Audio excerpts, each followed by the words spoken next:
وبركاته. الحمد لله رب العالمين، والصلاة والسلام على سيد الأنبياء والمرسلين وعلى آله الطيبين الطاهرين وأصحابه الأكرمين الأفضلين وعلى من والاهم وتبعهم وسار على نهجهم واستنى بسنتهم إلى يوم الدين. أما بعد، فقد قال الله تبارك وتعالى في شان عظمة حبيبه الكريم: أعوذ بالله من الشيطان الرجيم، بسم الله الرحمن الرحيم.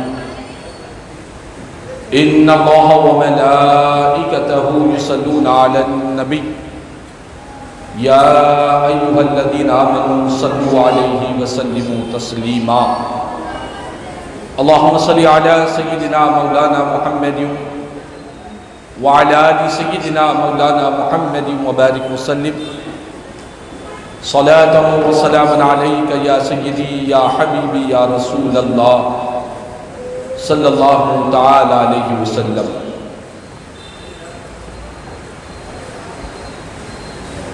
معزز حاضرین محترم سامعین کرام،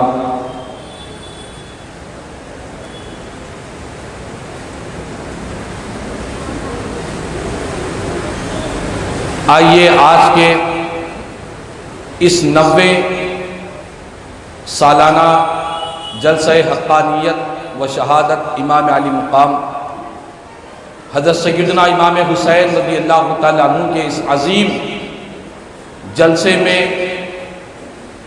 جو حضرات شرکت فرمائے ہیں،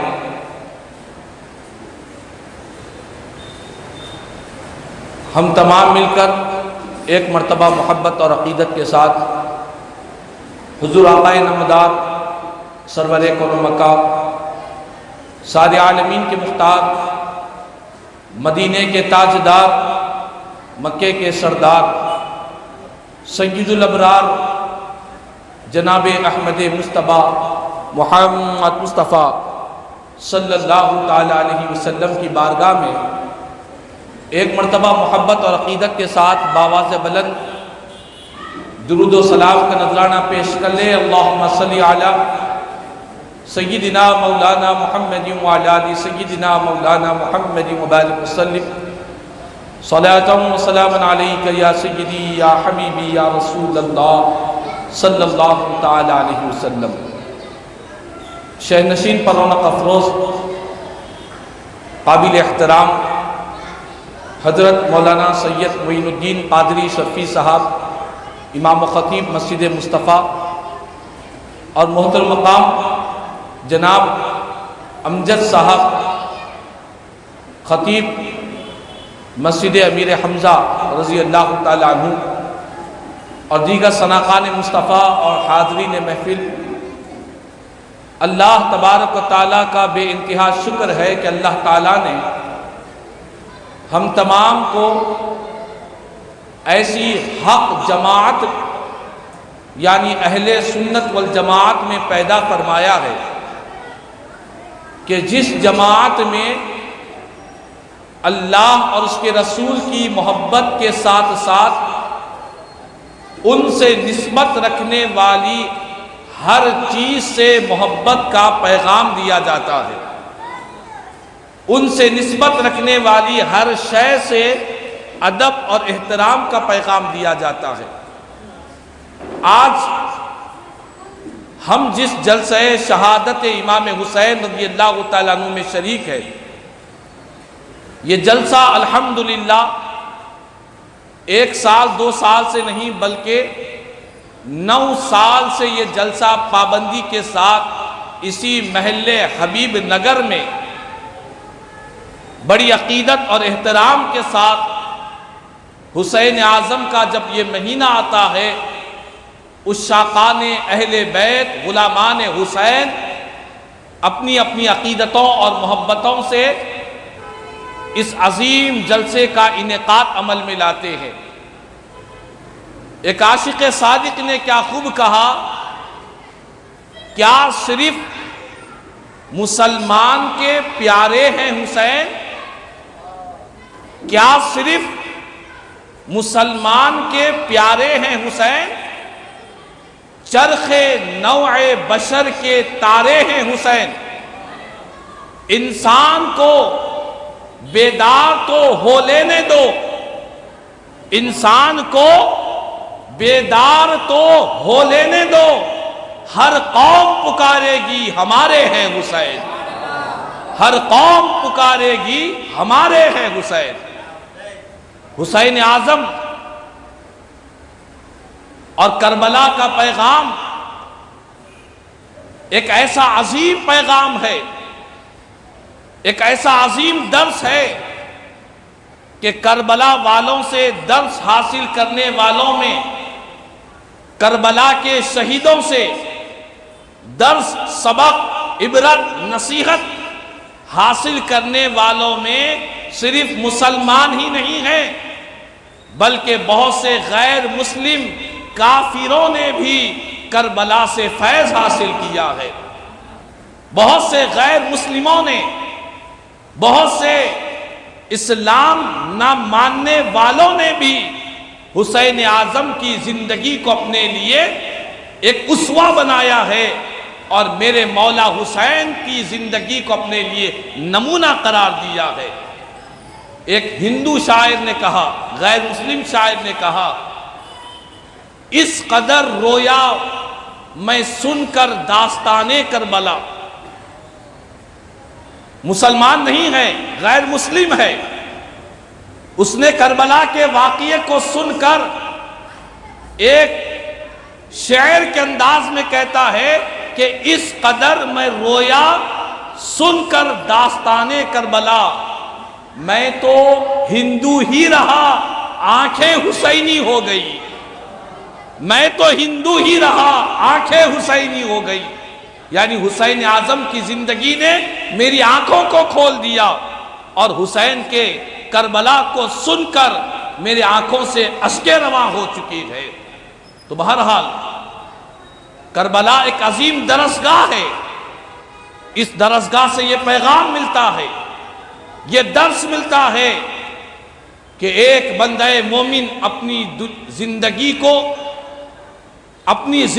کو صرف یہی نہ سمجھے کہ ہماری زندگی صرف دنیا ہی کی زندگی ہے، بلکہ کربلا کے پیغام میں بہت سی شہادتیں ہوئی، 72 جانثاروں کی شہادت پر، کربلا کے عظیم شہداء پر اگر ہم دل و جان سے سلام عرض کرتے ہیں، ان کی قربانیوں کو سلام کرتے ہیں، نہ صرف ہم بلکہ قیامت تک آنے والا جس کے دل میں انسانیت ہو، جس کے دل میں محبت ہو، جس کے قلب میں عدل و انصاف ہو، ہر انسان حسین اعظم کے ان 72 شہدائے کربلا کو عقیدتوں سے، محبتوں سے سلام عرض کرتا ہے۔ ایسی قربانی پیش کی ہے جس کی نظیر دنیا میں نہیں ملتی، اور حضرت کربلا والوں میں ایک عظیم قربانی ہوئی جس قربانی کا آج میں ذکر کر رہا ہوں، جن کو دنیا حضرت سیدنا قاسم رضی اللہ تعالیٰ عنہ کہتی ہے۔ یہ حضرت قاسم کون ہے؟ یہ کربلا کے ایک عظیم شہید اعظم گزرے ہیں۔ یہ مولا حسین کے بڑے بھائی حضرت سیدنا امام حسن رضی اللہ تعالیٰ عنہ کے فرزند ارجمند تھے، جن کو حضرت قاسم رضی اللہ تعالیٰ عنہ کہتے ہیں۔ جب شہادتوں کا سلسلہ شروع ہوا کربلا کے میدان میں، یہ کے بعد دیگر شہادتیں ہونے لگی۔ 10 محرم الحرام کی تاریخ ہے، حضرت سیدنا قاسم رضی اللہ تعالیٰ عنہ امام علی مقام کے بڑے بھائی کے فرزند ہے۔ حضرت قاسم امام علی مقام کی بارگاہ میں حاضر ہوتے ہیں، عرض کرتے ہیں چچا جان آپ مجھے اجازت دیجئے میں اس کربلا کے میدان میں آپ کے مشن کو لے کر آگے بڑھوں گا اور دین کی بقا کے لیے اپنی جان کا نذرانہ پیش کر دوں گا۔ میرے مولا حسین نے اپنے اس بھتیجے کے اس ایمانی کیفیت کو دیکھا تو حضرت سیدنا امام حسین رضی اللہ تعالیٰ عنہ نے فرمایا کہ بیٹا قاسم، تم میرے بھائی کی نشانی ہو، جب کبھی میں تمہیں دیکھتا ہوں تو میرے بھائی کی یاد آ جاتی ہے۔ میں تمہیں کیسے اجازت دوں جنگ کے میدان میں جانے کے لیے؟ میں تمہیں کیسے اجازت دوں اپنی جان کو قطرے میں ڈالنے کے لیے؟ میں تمہیں اجازت نہیں دے سکتا، چونکہ تم میرے بھائی کے بیٹے ہو، میرے نور نظر ہو، میں تم سے بہت پیار کرتا ہوں۔ امام علی مقام نے فرمایا کہ بیٹا قاسم، تمہیں اس جنگ میں جانے کی اجازت نہیں ہے۔ جب یہ بات حضرت سیدنا قاسم رضی اللہ تعالیٰ عنہ نے سنے، بے چین ہو گئے، آنکھوں سے آنسو جاری ہو گئے اور عرض کرنے لگے، چچا جان، اگر آپ مجھ پر احسان کرنا چاہتے ہیں، اگر آپ مجھ پر احسان کرنا چاہتے ہیں تو مجھ پر یہ احسان فرمائیے کہ جنت میں مجھے بھی اپنے ساتھ لے جائیے، میں بھی آپ کے ساتھ جنت میں جانا چاہتا ہوں۔ اللہ اکبر۔ یہاں پر حضرت قاسم رضی اللہ تعالیٰ عنہ نے شہید ہونے سے پہلے، اپنی شہادت سے پہلے، دنیا کے تمام غلامان حسین اعظم کو، دنیا کے سارے انسانوں کو حضرت قاسم نے یہ پیغام دیا کہ لوگوں، تم دنیا کی تکالیف کو دیکھ کر ڈرنے اور گھبرانے کی ضرورت نہیں ہے، دنیا کی مصیبت، دنیا کی آزمائش کو دیکھ کر تمہیں پریشان ہونے کی ضرورت نہیں ہے۔ یہ دنیا تو مٹنے والی ہے، یہ دنیا تو فنا ہونے والی ہے، اصل جو زندگی ہے وہ جنت کی زندگی ہے، جہاں کی زندگی کبھی ختم ہونے والی نہیں ہے، جنت کی زندگی کبھی فنا ہونے والی نہیں ہے، وہاں پر نہ کوئی بیماری رہے گی، نہ کوئی پریشانی رہے گی۔ حسین اعظم کی بارگاہ میں حضرت قاسم رضی اللہ تعالیٰ عنہ نے عرض کیا کہ اگر آپ مجھ پر احسان کرنا چاہتے ہیں تو آپ تنہا اس جنگ میں نہ جائے، مجھے بھی اپنے ساتھ جنت میں لے جائے۔ اور یاد رکھ لے، جب بات جنت کی آئی، چونکہ آج ہم ان کا ذکر کر رہے ہیں جو سارے جنتیوں کے سردار ہیں، ان کے جلسے میں ہم بیٹھے ہیں۔ ایک حدیث پاک ہے، نبی پاک علیہ السلام نے ارشاد فرمایا کہ قیامت کے روز اللہ تعالیٰ ایک شخص کو لائے گا جس نے دنیا میں بہت تکالیف، مصیبتیں، آزمائشوں میں، مصیبتوں میں زندگی گزاری تھی۔ اللہ تعالیٰ قیامت کے دن اس شخص کو لائے گا جو مصیبتوں پر صبر کرتا رہا، مصیبتوں پر واویلا نہیں مچایا، مصیبتوں پر لوگوں کے سامنے چیخ و پکار نہیں کرا، بلکہ مصیبتوں پر صبر کیا۔ ایسے آزمائش والے کو قیامت کے دن اللہ کی بارگاہ میں لایا جائے گا تو اللہ تعالیٰ فرمائے گا کہ اس شخص کو جنت کا ایک چکر لگا دو، جنت کا ایک چکر لگاؤ۔ اسے جنت میں لے جا کر فرشتے ایک چکر لگا کر رب کی بارگاہ میں حاضر کریں گے۔ جنت کا ایک چکر جب ہوگا تو اللہ تعالیٰ پوچھے گا کہ اے بندے، کیا تو نے کبھی کوئی تکلیف کو دیکھا ہے، کوئی مصیبت کو دیکھا ہے؟ تو وہ بندہ جنت کی ایک چکر میں اتنا مزے میں آ جائے گا، اتنا لطف آ جائے گا کہ وہ دنیا کی ساری مصیبتوں کو، تکلیفوں کو، دکھوں کو، دردوں کو، تمام غموں کو بھول جائے گا۔ اللہ کی بارگاہ میں عرض کرے گا، مولا میں نے کبھی کوئی مصیبت کو ہی نہیں دیکھا ہے۔ اللہ اکبر۔ جنت کی ایک چکر دنیا کی سارے غموں کو بھلا دیتی ہے، جنت کی ایک چکر دنیا کی سارے دکھ درد کو بھلا دیتی ہے۔ ویسی چکر ایک جنت میں جائے گا تو سارے دکھ اور درد کو بھول جائے گا۔ اور حضرت قاسم رضی اللہ تعالیٰ نواسہ رسول امام حسین کی بارگاہ میں عرض کرتے ہیں کہ چچا جان آپ جنت میں تنہا نہ جائیے، مجھے بھی ساتھ میں لے کر جائیے۔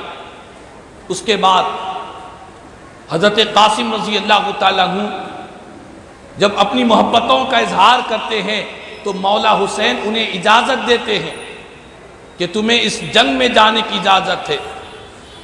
حضرت قاسم رضی اللہ تعالیٰ اس جنگ میں شریک ہوتے ہیں، دشمنوں سے مقابلہ کرتے ہیں، ہزاروں یزیدیوں کو جہنم میں پہنچا دیتے ہیں۔ اس کے بعد ایک پہلوان جس کا نام تاریخ میں آتا ہے ارزق نامی ایک پہلوان حضرت قاسم کے سامنے آتا ہے اور کہتا ہے کہ اے قاسم، میں جنگ کے لیے ابھی نہیں آؤں گا، میں اپنے بیٹے کو بھیجتا ہوں، میرا بیٹا جنگ کی طاقت کو، جنگ کے ہنر کو بہتر جانتا ہے۔ اس ارزق نے اپنے بیٹے کو اس جنگ کے لیے بھیجتا ہے۔ حضرت قاسم رضی اللہ تعالیٰ عنہ اہل بیت اطہار کے چشم و چراغ اس ظالم ارزق کے بیٹے سے اس انداز سے لڑتے ہیں کہ وہ حضرت قاسم رضی اللہ تعالیٰ عنہ کو شکست دینے کے قابل نہیں ہوتا۔ اس کے بعد وہ ارزق پہلوان جو یزیدی لشکر کا بڑا مضبوط طاقتور پہلوان تھا، وہ ارزق پہلوان بھی اس جنگ میں شریک ہو جاتا ہے، حضرت قاسم کے مقابلے کے لیے کربلا کے میدان میں آ جاتا ہے۔ جیسے ہی وہ ارزق پہلوان حضرت قاسم سے جنگ کرنے کے لیے آیا، مولا حسین اللہ کی بارگاہ میں دعا کرتے ہیں کہ اے مولا، میرے بھائی کے بیٹے آج قاسم کے مقابلے میں بڑا ہنرمند طاقتور پہلوان جنگ کے میدان میں آیا ہے، مولا تو میرے اس قاسم کی حفاظت فرمانا، میرے اس قاسم کو طاقت و قوت عطا فرمانا۔ ادھر دعائیں ہوتی ہیں امام حسین رضی اللہ تعالیٰ سے۔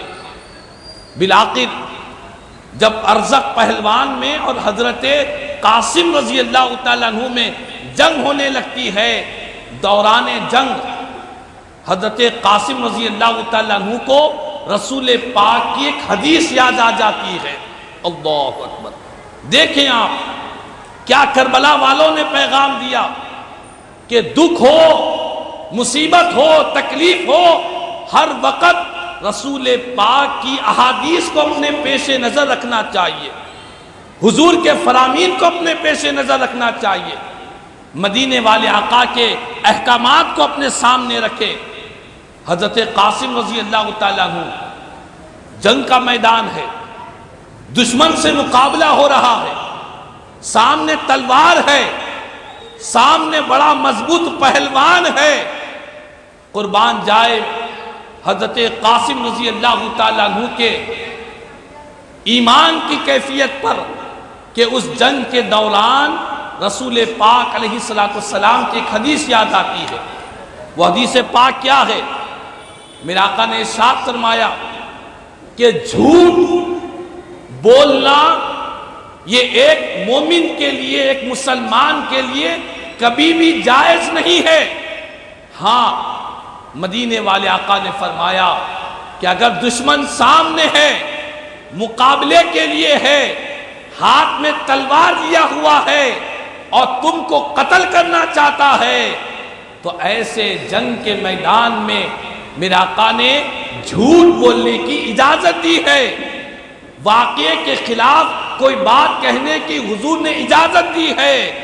حضرت قاسم کو سرکار کی وہ حدیث یاد آتی ہے تو حضرت قاسم رضی اللہ تعالیٰ عنہ اس ارزق پہلوان کو کہتے ہیں، یزید کے لشکر کے اس پہلوان کو، کہ اے ارزق، دیکھ تیرے گھوڑے کی جو تسمہ ہے، جو لگام ہے، وہ ٹوٹ چکی ہے، اب قریب ہے کہ تو گھوڑے سے نیچے گر جائے گا۔ اتنا کہنا تھا، وہ ارزق پہلوان نیچے جھک کر دیکھتا ہے، جیسے ہی جھک کر دیکھتا ہے حضرت قاسم رضی اللہ تعالیٰ عنہ اپنی تلوار سے ایسی وار کرتے ہیں کہ اس کا سر تن سے جدا ہو جایا کرتا ہے۔ اس وقت جب سارے یزیدیوں نے دیکھا کہ حضرت قاسم رضی اللہ تعالیٰ عنہ سے مقابلے کے لیے بڑے بڑے پہلوان ایسے کٹ رہے ہیں جیسے شیر کے سامنے بکریاں بھاگا کرتی ہے، اس طرح حضرت قاسم شجاعت کا مظاہرہ کر رہے ہیں، تو اس وقت سارے یزیدی پلیدی لشکر حضرت قاسم رضی اللہ تعالیٰ عنہ پر چاروں طرف سے حملے کرتے ہیں، چاروں طرف سے تیروں کی بارش کرتے ہیں۔ اس وقت حضرت قاسم رضی اللہ تعالیٰ عنہ چاروں طرف سے جب تیروں کی بارش ہونے لگی، حضرت قاسم زمین پر نیچے تشریف لاتے ہیں۔ اسی حالت میں آپ جام شہادت نوش فرمایا کرتے ہیں۔ تو کہنے کا مقصد یہی ہے کہ کربلا والوں نے یہ پیغام دیا کہ اے خدا کے بندو، اے خدا کے بندو، کربلا سے فیض حاصل کرو۔ حسین اعظم نے کربلا کے میدان میں ایسی قربانیاں پیش کی، ایسی بہادری، ایسی شجاعت، ایسا صبر، ایسی حلم، ایسے اخلاق اگر دیکھنا ہو تو کربلا کے میدان میں دیکھا جائے۔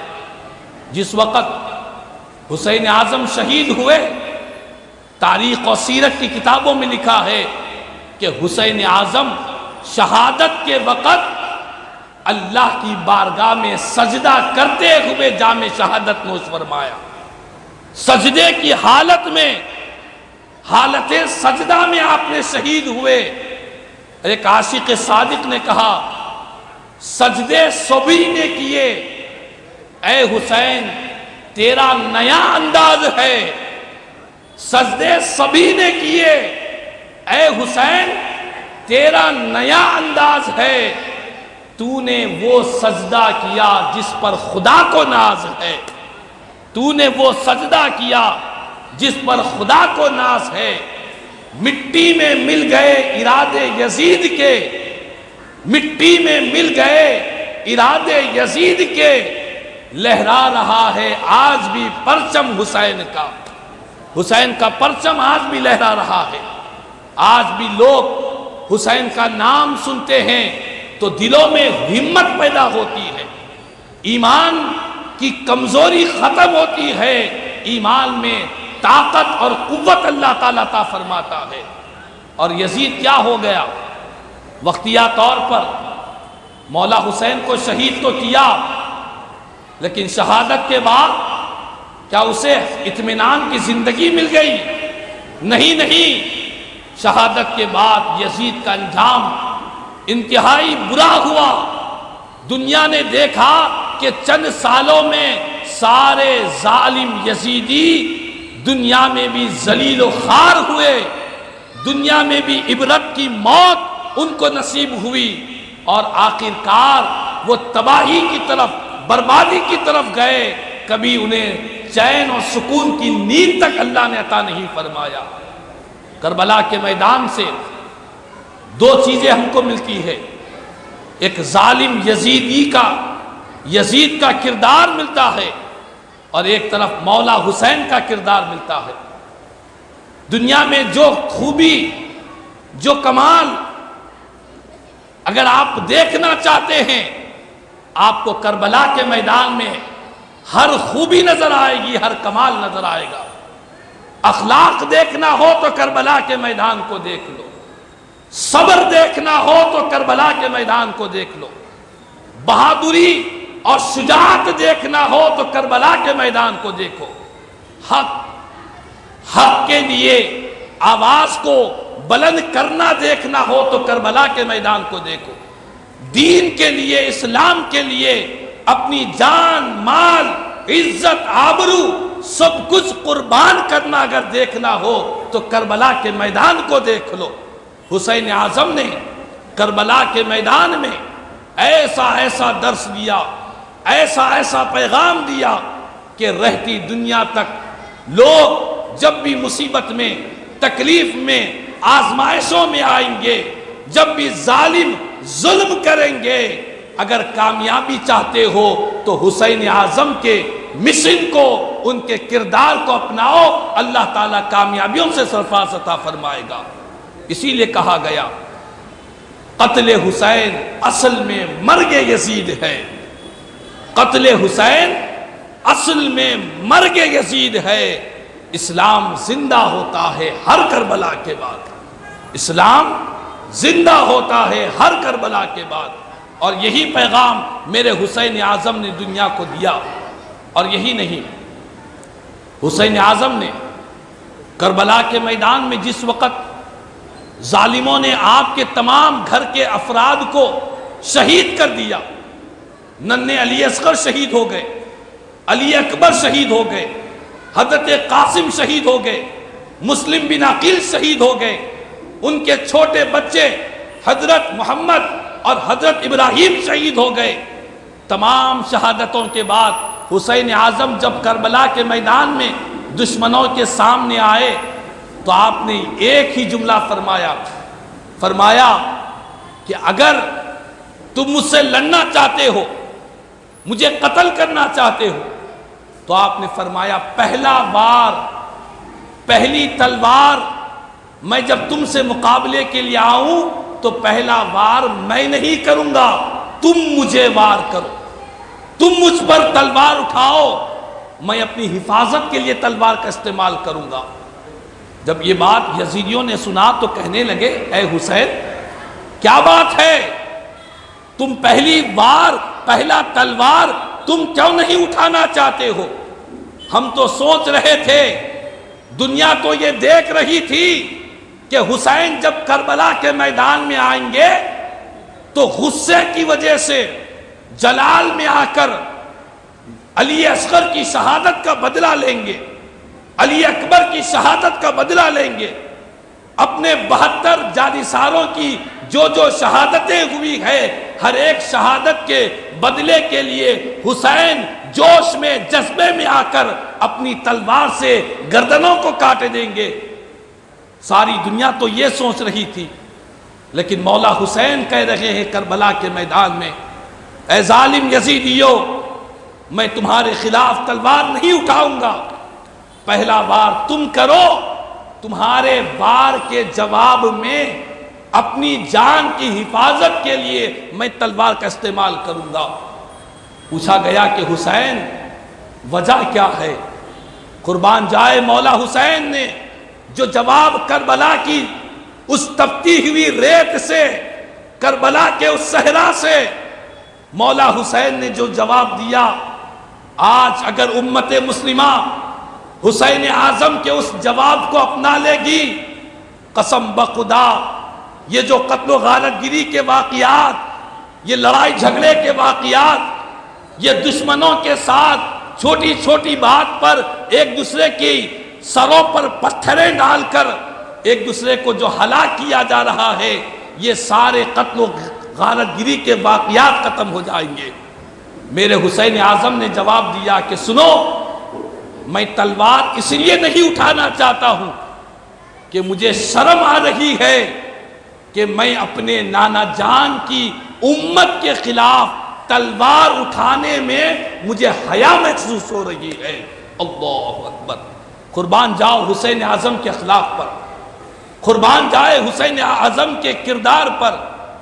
ظالموں سے فرما رہے ہیں کہ تمہارا کردار یہ ہے کہ تم نے ہمارے تمام خاندان کے معصوموں کو، بچوں کو، بڑوں کو تم نے شہید کر دیا، لیکن یہ حسین کا کردار ہے، یہ حسینی کردار ہے، یہ وہ حسین ہے جنہوں نے جو تربیت پائی ہے دنیا کے عام انسان سے نہیں، نبیوں کے تاجدار سے انہوں نے تربیت پائی ہے، اس ذات سے تربیت پائی ہے جس کو قرآن کہتا ہے وَإِنَّكَ لَعَلَىٰ خُلُقٍ عَظِيمٍ، اے محبوب آپ خلق عظیم پر فائز ہے۔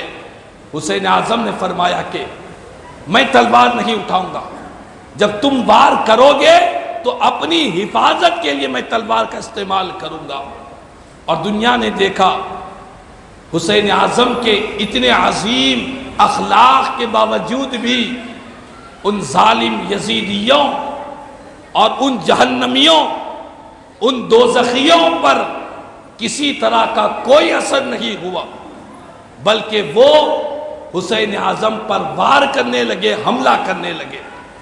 حسین اعظم پر جب حملہ کیا گیا، آپ پر جب وار کیا گیا، اس وقت مولا حسین نے ان سے مقابلے کے لیے، اپنی جان کی حفاظت کے لیے آپ نے تلوار کا استعمال فرمایا ہے۔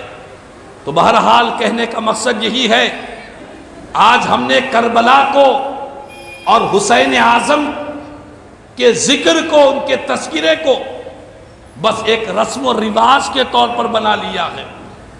یاد رکھ لے، قسم بخدا ہم حسین سے محبت کرتے ہیں، اگر حسینیت، حسینی کردار ہماری مزاج میں، ہماری طبیعتوں میں آ جائے گا، سارے معاشرے سے افراتفری ختم ہو جائے گی۔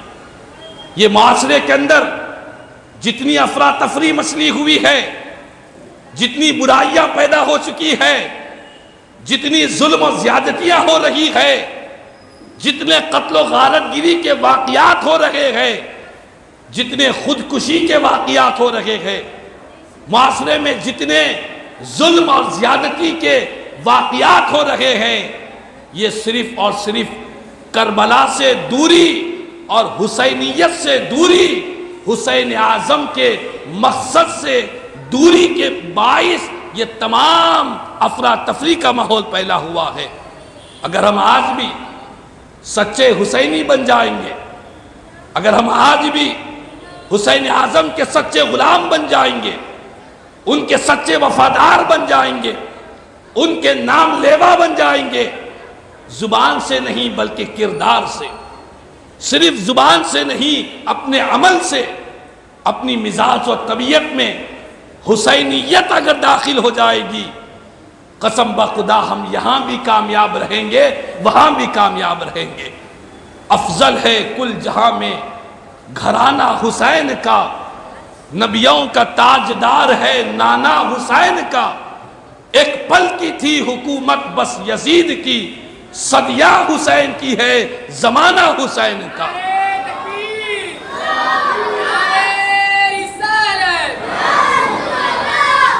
حسین کا زمانہ صرف محرم نہیں ہے، حسین کا زمانہ صرف عاشورے کا دن نہیں ہے، ہر صدی حسین کی ہے، ہر دن حسین کا ہے، ہر رات حسین کی ہے، ہر لمحہ حسین کا ہے۔ حسین نے وہ پیغام دیا ہے کہ رہتی دنیا تک کربلا کے واقعے پر غور و فکر کیا جائے، اپنی زندگیوں میں انقلاب پیدا کیا جائے، معاشرے کے اندر سے بے حیائی، بے دینی کا ماحول ختم ہو جائے گا۔ تو بہرحال آج کا یہ جلسہ اس بات کی دعوت دے رہا ہے ہم تمام کو، آج کا یہ سالانہ جلسہ اس بات کا پیغام دے رہا ہے کہ اے حسین اعظم کے چاہنے والوں، اے حسین اعظم کے نام لینے والوں، لبیک یا حسین کی صدائیں بلند کرنے والوں، خدا را اپنے عمل سے، اپنے کردار سے حسینی مشن کو لے کر آگے بڑھو۔ حسینی مشن کیا ہے؟ حسینی مشن یہی ہے کہ اللہ اس کے رسول کو راضی کیا جائے۔ حسینی مشن یہی ہے مصیبتوں پر صبر کیا جائے۔ حسینی مشن یہی ہے کہ دشمنوں کو معاف کرنے کا جذبہ اپنے سینوں میں پیدا کیا جائے۔ حسینی مشن یہی ہے کہ اپنے اندر عظیم اخلاق پیدا کیے جائے، کردار پیدا کیے جائے، اپنی دنیا کو چمکانے کی فکر نہیں، اپنی آخرت کو بہتر بنانے کی کوشش کی جائے۔ یہ حسین اعظم کا پیغام ہے۔